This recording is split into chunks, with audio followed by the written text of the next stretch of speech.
Les députés du parti d'opposition Ensemble pour la République vont siéger au Parlement de la République démocratique du Congo. La décision a été rendue le 6 février 2024 lors de la réunion de son comité exécutif élargi aux élus nationaux et provinciaux tenu à Lubumbashi. La levée de l'option sur la participation des élus du parti de Moïse Katumbi aux activités parlementaires s'accompagne toutefois d'exigences. Le parti Ensemble pour la République réclame la libération des prisonniers politiques et d'opinion, mais aussi la lumière autour de l'assassinat de 2 de ses cadres, Chérubin Okende et Dido Kiakisingi.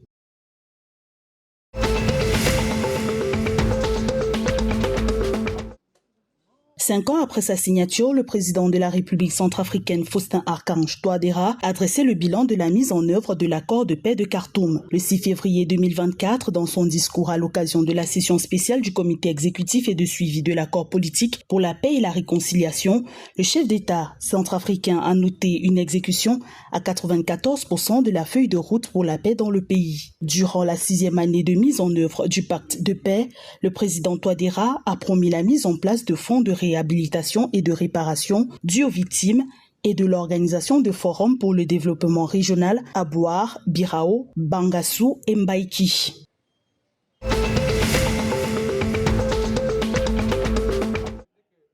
De 2024 à 2026, 6 000 logements sociaux devraient être construits au Gabon selon des prévisions gouvernementales. Le plan national de développement pour la transition va allouer une enveloppe de 111 milliards de francs CFA à ce projet, soit un investissement de 37 milliards de francs CFA par an. Au Gabon, moins de 20% de la population a accès à un logement sur le marché formel de l'immobilier. Par ailleurs, d'après la Banque mondiale, le déficit en logement du pays s'élève à 150 000 unités, soit une proportion de 6 000 à 7 000 annuellement.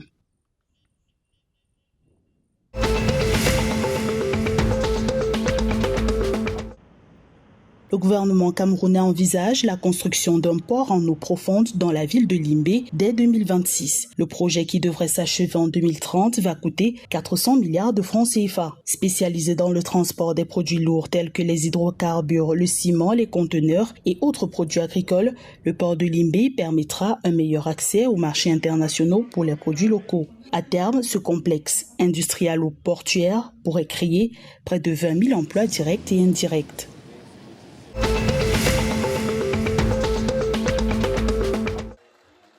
Au terme de la 13e journée, équivalent à la mi-saison du championnat national de Ligue 1 de la République du Congo, l'Athletic Club Léopard de Dolisie occupe la tête du classement. L'AC Léopard a terminé la phase aller avec 8 victoires, 3 nuls et 2 défaites. L'AC Léopard domine le championnat national de Ligue 1 congolais depuis la 2e journée de la phase aller du tournoi. Après leur match nul, un but contre un face à l'Interclub le 4 février 2024 au stade Alphonse Massamba Déba de Brazzaville, les Fauves du Niari affichent 27 points au palmarès.